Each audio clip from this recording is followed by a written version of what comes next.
What is going on, guys? Welcome back to another post game here on Mets Central. And the New York Mets with a huge bounce back performance as they win 9-3 over the St. Louis Cardinals. And I'm going to be honest with you. There were so many points in this game where I was not feeling confident because I want to tell the truth about that. I don't want to hide from the way that I was feeling throughout this game, whether it was early on when Clay Holmes was leaving a little too much down the plate, whether it was Jose Budo letting some runners on, and I was scared that he was not going to be able to get out of trouble, whether it's the offense early on struggling. But thankfully, the Mets end up getting the job done, getting some big hits along the way in this game. Clay Holmes settling down along the way. The bullpen, again, you had a little bit of a scare from Budo, but at least he got the job done. We're going to talk about it. Before we do, leave a like on your way into the post-game show, or if you're watching on replay, subscribe if you guys are new to the channel, especially if you're Met fans, and turn on your notifications so you know when we upload or go live here on Met Central.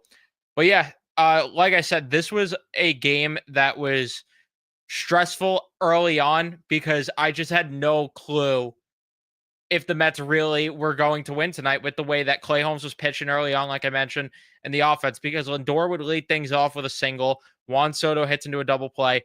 Alonso strikes out. And then early on in the outing, you have Clay Holmes allowing a leadoff double, which that pitch I wasn't mad about. But, and same with the single that he ended up allowing, which Lars Nootbaar, though, just willingly stealing third base way too easily there. And then you have the run come in there on that play. Donovan flies out. Again, I didn't love that pitch location, though. Wynn gets caught trying to steal, and then Arenado pops out. We go to the top of the second, and the Mets respond, but it was definitely a very interesting a very interesting inning here because Nimmo walks, Winker and Vientos get back-to-back singles. So you have bases loaded, no outs. And then you have McNeil hit into a force out, which tied the game up at 1. Alvarez then hits into a force out to make it 2-1. Then Acuna and Lindor both walk, and Juan Soto could not end up getting a big hit there, unfortunately. But later on, he would have a big hit, which we'll talk about. So I was very pissed off that the Mets couldn't capitalize there when it just felt like one of those times where what we've been talking about lately, they have a guy on the ropes and then they just cannot get it done and they can't drive in the extra runs. That's what it felt like early on there. And it was going to be that type of day yet again, or night, whatever you want to say. Either way, though, the bottom of the second inning, Contreras strikes out, and then Burleson ends up getting a single, and then you have a line out from Gorman, and then Pages flies out. That single that Burleson got, a little bit of a scare from Clay Holmes about it hitting his foot. Thankfully, he ended up being okay, though. The top of the third inning, Pete Alonso gets a single, and then he goes to steal second to try and catch Sonny Gray sleeping.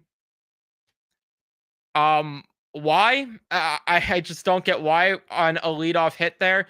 Brandon Nimmo then gets a single. Jesse Winker ends up striking out. Vientos strikes out to end the inning. So the Mets, again, back-to-back singles, but you have Pete Alonso who's trying to steal a base, and then you have your DH and your third baseman striking out, and Winker with just an ugly at-bat there. The bottom of the third inning, Scott gets a single, and this is where trouble kicked in because you have Clay Holmes giving him a sinker right down the middle of the plate. Lars Nootbaar then grounds out, but Victor Scott ends up stealing third, and then here's Alvarez going to make the throw, which I thought should have been interference there, but at the same time, Alvarez probably should have just held the ball anyway. Doesn't matter. He overthrows it, and the run comes in to tie it at 2. And then Clay Holmes, again, just leaving too much over the plate. And he was honestly lucky that the damage was not worse because you had Mason Wynn just get a sinker right down the middle. Brendan Donovan get a slider right down the middle to get back-to-back singles. Arenado strikes out. And then Contreras ends up getting a single to make it 3-2. Burleson would fly out. Did not love the pitch location there. I thought, again, Holmes was hanging too many pitches. And I was scared. I really thought that with the fourth inning coming through, I thought this is going to be a problem, that he's allowing hard contact and he's not locating his pitches. Is he injured? Fourth inning, though, the Mets go down in order.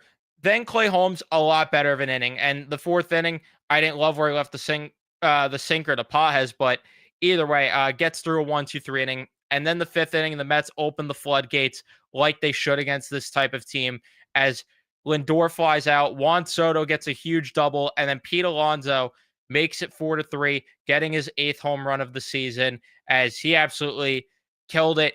417 feet towards center field there. And then Nimmo ends up getting a single. Winker gets a single. And then this was a tailor-made double play from Mark Vientos here. Tailor-made. And Wilson Contreras, thank you very much as he drops the ball there.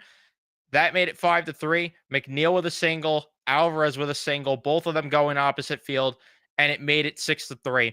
The thing that I was loving as the game went along, and I've been looking for all season long with this team, and I'm hoping, I'm praying that it's a consistent thing now. I loved the 2-strike approach at points in this game because you had guys that were in the count 0-2, like Juan Soto was, and here he is getting a hit. And later on, there was more of that to come. Clay Holmes then in the bottom of the fifth ends up getting a couple of contact outs. Again, nice to see him rebound there after the struggles early on. In the sixth inning, Lindor would ground out. Juan Soto with a single. He had a really good day today. And then Pete Alonso hits into a double play. We go to the bottom of the sixth inning. Tyrone Taylor comes in, and thank goodness he did because there ended up being a fly ball to end the inning, which I don't know if Jeff McNeil would have got, and maybe that scores a run there. But outside of a Contreras single, nothing else happened. Top of the seventh inning, Brandon Nimmo, first pitch swinging, hits a home run to make it 7-3, coming back from the commercial break there. And then with 2 outs, the Mets rally a little bit as Tyrone Taylor ends up getting a double again, 2 strikes. Alvarez, first pitch swinging, ends up making it 8-3 with a single. Acuna then gets a double again, 2-strike approach there. And then Lindor ends up striking out to end the inning. And then outside of that, not much else was really happening. Like I said, Budo in the 8th inning ended up scaring the ever-living crap out of us, ends up allowing that double. Then he allows a walk to Donovan and then gets Arenado to hit into that double play. Contreras grounds out. So that double play was huge for Jose Budo, but I was scared with the way that he was just leaving his slider in really bad parts of the plate, missing the plate at certain points as well. But thankfully, he ended up getting out of it. Then in the 9th inning, Helsley comes in and the Mets end up just pouring it on a little bit. Taylor gets hit by a pitch. Alvarez, which I talked about on the podcast, no production from the catcher position in the last series. You already are lapping it by a lot here with the way Alvarez played tonight. Then Acuna with a sac fly to make it 9-3. Lindor grounds out. And then Stanek comes in. Naturally, in a non-save situation, it ends up being easier for him and he ends up getting the results. But again, I will take it. I will not complain. And crazy what happens when he actually utilizes some of his breaking stuff there, like when he used the splitter on Nolan Gorman. I would like to have seen that in the the last game against Perdomo. But that's neither here nor there. That's in the past now. But yeah, when you look at Clay Holmes' outing, 6 innings, I love that. And honestly, it sucks because people are going to hate to hear this, but there was that one at bat, I think it was from Mason Wynn, where it just like, if that at bat didn't, I think it was 13 pitches at bat, if I'm not mistaken. That at bat alone really just killed the fact that he really could have maybe gone 7 innings. Yeah, it was 13 pitches. That at bat alone might have killed at least him starting the 7th inning and maybe seeing how things go.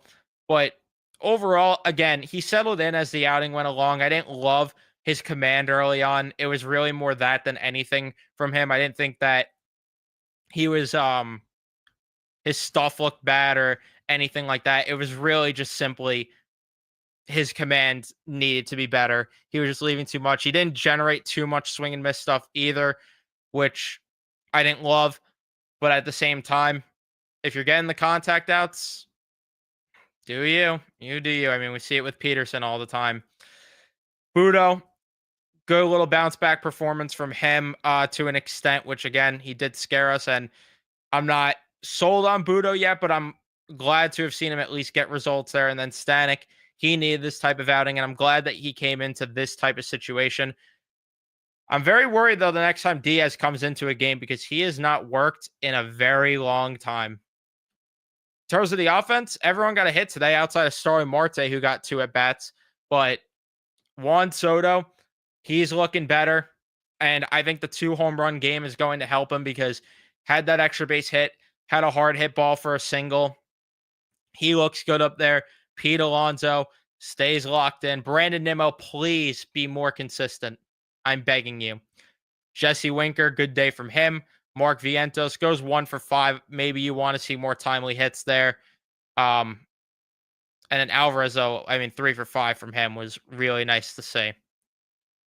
But yeah, there were things that were a little fortunate for them early on with the fact that they were able to get a couple of infield runs there and get the force out runs there from the Cardinals defense not playing well. So hopefully what we saw in the latter part of the game with the offense carries over more than anything. Will it? I don't know, because we talk about this after every time they have this type of offensive outburst. So I'm not counting on it until proven otherwise. But we will see. We will see. But yeah, leave a like if you haven't, subscribe, all that stuff. And let me see what you guys are saying in the chat before I wrap things up for the night. Very nice bounce back win from the team, but it would be nice to see the offense start to have consistent production. Can we just please start averaging about 5 to 6 runs a game? It would be nice. It would be nice, especially with when you see this offense. And this is why I'm mad and complaining when they're not producing, because the nights like this where they show they can produce. And Sonny Gray, while he's not what he once was, still a respectable starter. Still a good enough pitcher where show this more often. I'm not asking you to score 9 every game, but show this. Thank God Pete Alonso exists. Yes, absolutely. Looks like Soto has finally gotten that groove. A good day from him at the plate. Yeah. He's going to start to get hot now, and I'm here for it. Holmes could just start going 6 innings consistently with only giving up 2 or 3 runs a game. I will take that. Definitely wasn't as sharp as today, but I love seeing him get through 6. Agree with that. Absolutely agree with that. Again, it's just really a command thing with him in this outing, which his command has been spotty throughout other outings. We talk about it all the time where there's walk issues too much. Today was more of him leaving stuff over the plate than anything because he didn't walk a batter, but he just has to find that happy medium here. But I will take that type of outing from Clay Holmes time and time again that you're describing with the 6 innings, 2 to 3 runs. Confused me how the Cardinals use Helsley down 5, but Mendoza won't use Diaz down 1. I don't get it either. I really don't. But it's weird. And it's even more weird because, as the days are going on and Diaz hasn't been used, it's like you really, really, really should have used him in that second game against Arizona. I want the Mets to create distance between them and the Phillies. Keep winning series. Keep winning series is right. And hopefully they could win the series tomorrow against the Cardinals. And then the third game, I'd like to see them win, obviously, still, but a little bit more relaxing considering, Blade Tidwell's on the mound and who knows how he's going to be in his major league debut. But Tyler McGill versus Eric Fetty. What an ace-off we have tomorrow. What an ace-off we have tomorrow afternoon at 2:15. Can't wait for that. But yeah, that's going to be it for me. Thank you, everyone, for tuning in and watching. Leave a like if you enjoyed. Subscribe if you're new to the channel. Turn on your notifications so you know when I upload or go live. And I'll see you guys in the next one.